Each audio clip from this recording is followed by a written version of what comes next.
और वहीं दूसरी ओर आपको बता दें, कथित थूक जिहाद का एक और मामला सामने आ चुका है, जहां ग्रेटर नोएडा के एक ढाबे में रोटी में थूकने का मामला सामने आया। पूरा मामला क्या है आप समझिए इस रिपोर्ट के जरिए।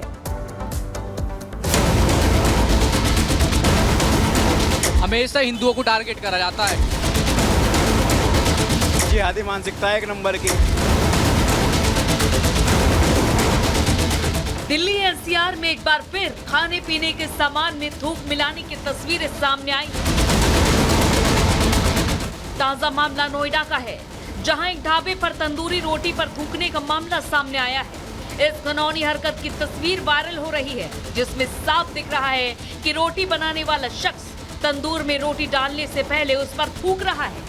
ये पूरा मामला ग्रेटर नोएडा के दनकौर सलारपुर रोड पर स्थित एक होटल का है। फिलहाल इस वीडियो के वायरल होने के बाद स्थानीय लोगों में गुस्सा है और लोग कार्रवाई की मांग कर रहे हैं। लेकिन ये पहला मामला नहीं है जब खाने पीने की चीज में इस तरह की गंदगी मिलाने वाला वीडियो सामने आया।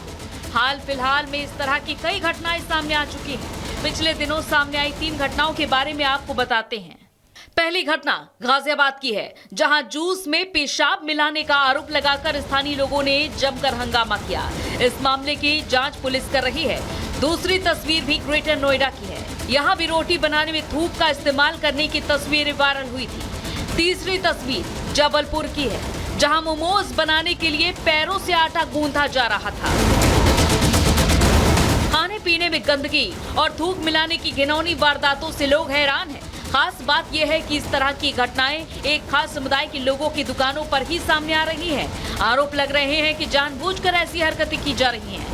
ऐसी घटनाओं के सामने आने से कई सवाल पैदा हो गए हैं, जैसे खाने में गंदगी मिलाने से क्या फायदा है? क्या इसके पीछे कोई जिहादी सोच है? क्या किसी दुर्भावना से ऐसी करतूत की जा रही है? दुकान से खाना खरीदने वालों से किसी को नफरत है?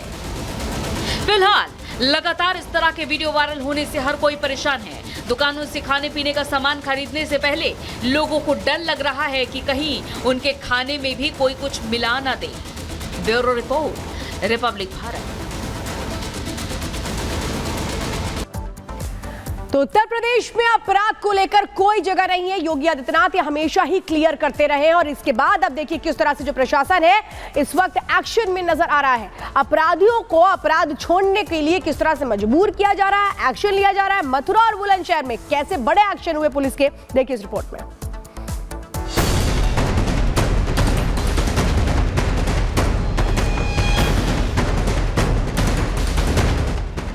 अपराध की एक ही सजा, यानी पैर तन से जुदा।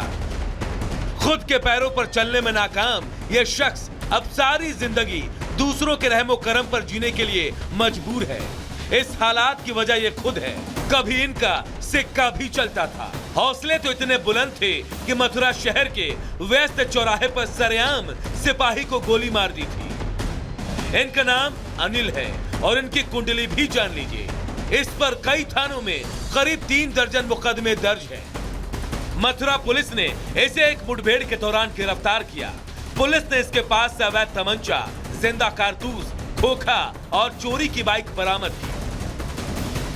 सदर बाजार पुलिस और एसओजी के ज्वाइंट ऑपरेशन में एक हमारा वांटेड है अनिल सनापुरन, उसकी सूचना प्राप्त हुई थी कि ये इस गोकुल बैराज से होते हुए जा रहा है।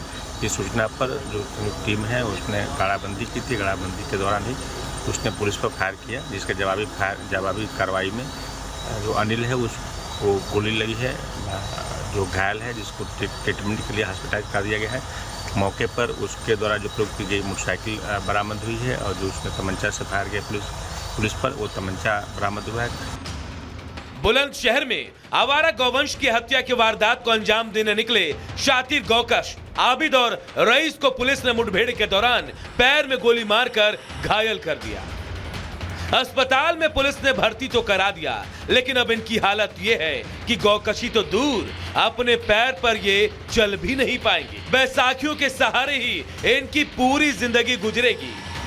पुलिस ने इनके पास से 2 अवैध तमंचे, 3 कारतूस और मोबाइल फोन के साथ बगैर नंबर की एक बाइक बरामद की है। पुलिस को पीछा करते हुए देख एक बाग के पास ये लोग अपनी बाइक छोड़कर भागने लग गए। पुलिस ने इनका घेराव किया तो इन्होंने पुलिस पर फायरिंग कर दी। जवाबी कार्यवाही में 2 बदमाश गोली लगने से घायल हो गए। इनका नाम आबिद पुत्र जब्बार निवासी डासना और रहीम पुत्र इंतजार निवासी सिंभावली है। इनके पास से 2 तमंचे, 315 बोर, 3 जिंदा कारतूस और 3 खोखे बरामद हुए हैं। यूपी पुलिस अपराध के सफाई और अपराधियों को पकड़ने में जुटी इन दिनों ऑपरेशन लंगड़ा के जरिए लगातार मुठभेड़ कर रही है। मथुरा से लेकर बुलंदशहर तक पुलिस लगातार अपराधियों पर नकेल कसने की कोशिश में है। Bureau report, Republic Bharat. चलिए इसी के साथ बढ़ते हैं आगे और अब बात करेंगे कोलकाता रेप और मर्डर केस में सुप्रीम सुनवाई की।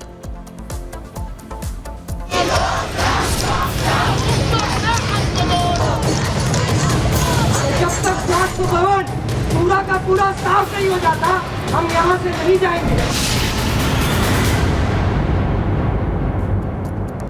तो कोलकाता रेप और मर्डर केस में आज सुप्रीम कोर्ट में सुनवाई हुई। आपको बता दें, सीबीआई ने अब तक की हुई जांच की स्टेटस रिपोर्ट चीफ जस्टिस की बेंच को सौंप दी। सुप्रीम कोर्ट ने सीबीआई जांच पर संतुष्टि जाहिर की।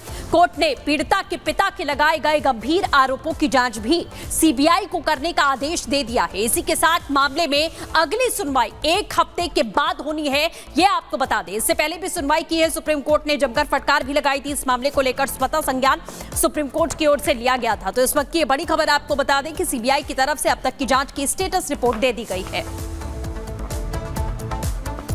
और अब बात करते हैं गणेश पूजा विवाद को लेकर जिस तरह से बातें निकलकर सामने आ रही हैं, इस पर प्रधानमंत्री नरेंद्र मोदी ने विपक्ष पर करारा पलटवार किया है। प्रधानमंत्री ने कहा आज भुवनेश्वर में कि कैसे अंग्रेज देश को बांटने की कोशिश करते थे जाति धर्म के आधार पर, और कुछ लोग आज भी यही काम कर रहे हैं। उन्होंने कहा कि वो लोग जो नफरत फैलाना चाहते हैं उनको गणेश पूजा से दिक्कत है, जो देश को बांटना चाहते हैं।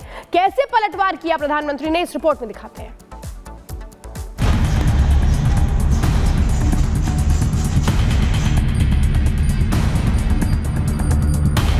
कभी राम मंदिर की प्राण प्रतिष्ठा का विरोध, कभी सनातन धर्म के खिलाफ बेतुके बयान, कभी भगवान गणपति की पूजा से दिक्कत। इंडी गठबंधन और कांग्रेस पार्टी का सनातन विरोधी चेहरा हर वक्त सामने आ जाता है। प्रधानमंत्री मोदी को घेरने के बहाने सनातन का अपमान करने लगते हैं। ऐसा इसलिए क्योंकि प्रधानमंत्री मोदी के सीजेआई डीवाई चंद्रचूड़ के घर पूजा करना इंडी गठबंधन को खटक गया था। दरअसल कुछ दिन पहले प्रधानमंत्री मोदी सुप्रीम कोर्ट के चीफ जस्टिस डीवाई चंद्रचूड़ के घर पर गणपति पूजा समारोह में शामिल हुए थे। इस दौरान प्रधानमंत्री मोदी भगवान गणेश की आरती करते नजर आए थे, जो विपक्ष के नेताओं को रास नहीं आया था और विपक्ष पीएम मोदी के बहाने सनातन धर्म पर ही हमलावर हो गया। संविधान के रखवालदार इस प्रकार से अगर राजनीतिक नेताओं से मिलते हैं तो लोगों के मन में शंका है। सीजेआई चंद्रचूड़ के घर गणपति पूजा करने पर हुए विवाद के बाद पीएम मोदी ने पहली बार प्रतिक्रिया दी। पीएम मोदी ने कहा कि समाज को बांटने और तोड़ने में लगे सत्ता के भूखे लोग गणेश पूजा से परेशान हो रहे हैं। कांग्रेस और उसके इकोसिस्टम के लोग पिछले कुछ दिनों से इसलिए भड़के हुए हैं क्योंकि मैंने गणपति पूजन में हिस्सा लिया था।